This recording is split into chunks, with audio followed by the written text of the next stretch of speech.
Before every run, I end up here. And if I skip this, disaster. Miss just one of these and your run can turn into a mess. Sore legs, a bathroom emergency, or burned skin that stings for days. And if you stick till the end, I'm gonna tell you a story of how I shit myself during a 25k race in Montenegro. Let's start with the obvious one. Number 2.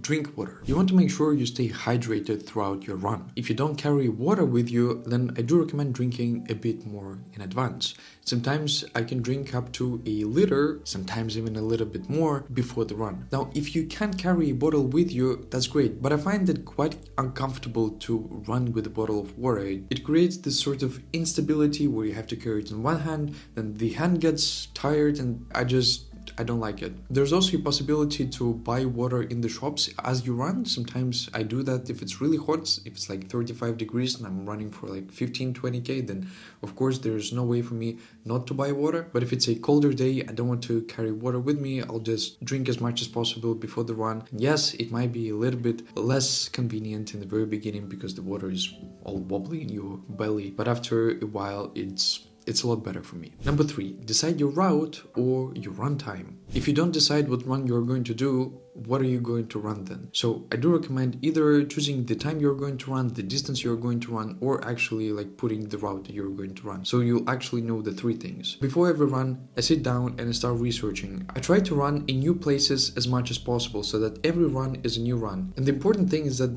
there's no exactly the same run. Even if you run the same distance, time, and location, it's still a different run because you feel different, the weather is different, the time of the day. And I also try to run in different places and try to explore different parts of the city. If you do longer runs like 10, 20, 30k, then you can explore very interesting parts of the cities that you wouldn't explore otherwise. Number 4, check your gear and essentials. All I carry with me on a run is my keys, my Apple Watch, and some tissues. Why do I carry tissues? Well, there are a couple of reasons. First, I had an accident in Montenegro on a 3rd kilometer of a 25-kilometer run, but sometimes it's just to clear my nose. Oftentimes when I run, whether it's a cold weather and it's just hard on my nose, or it's a very hot summer, it's dusty, you want to clear your nose sometimes. And what do you do if you have no tissues?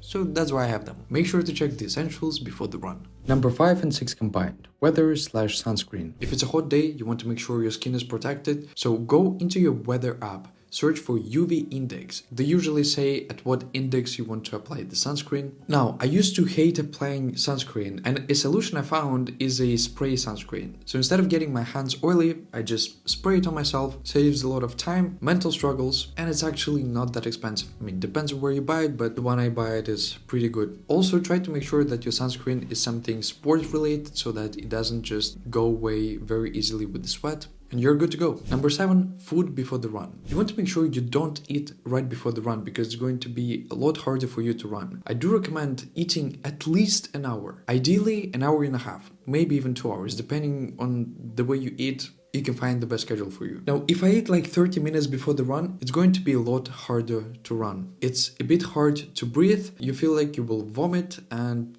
it's not the most pleasant run. Now, the issue with eating like 30 minutes before the run also comes with water, because if you eat, you want to make sure you drink more water, but if you drink more water, your stomach is going to be even fuller, so that's the big issue. So eat at least an hour and a half, or eat something very small before the run. And it's also important to eat before the run, because if you don't eat, you might also feel like vomiting, or you might not have any energy and just stop and have to sit down and recover.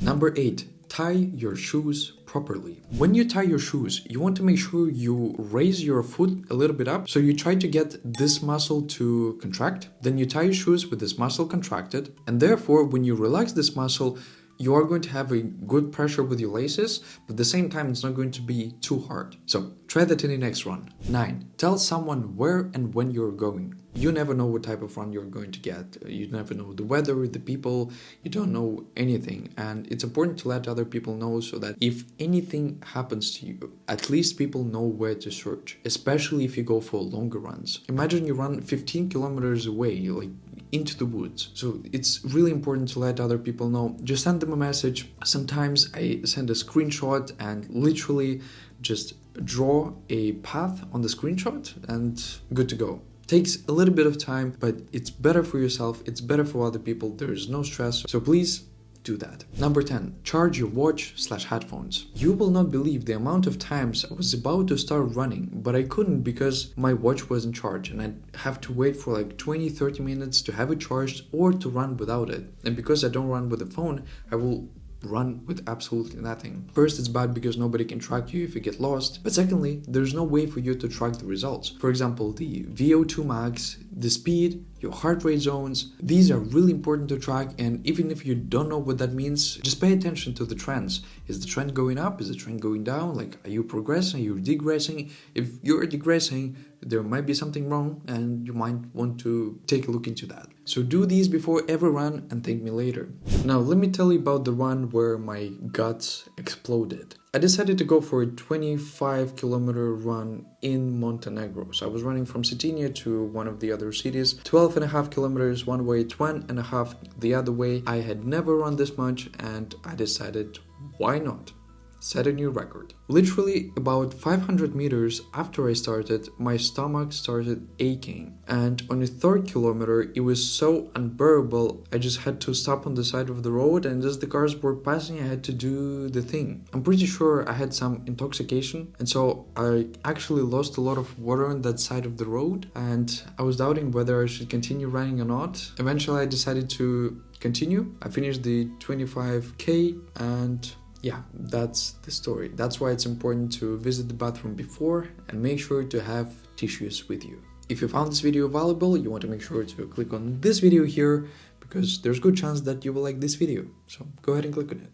Thank you.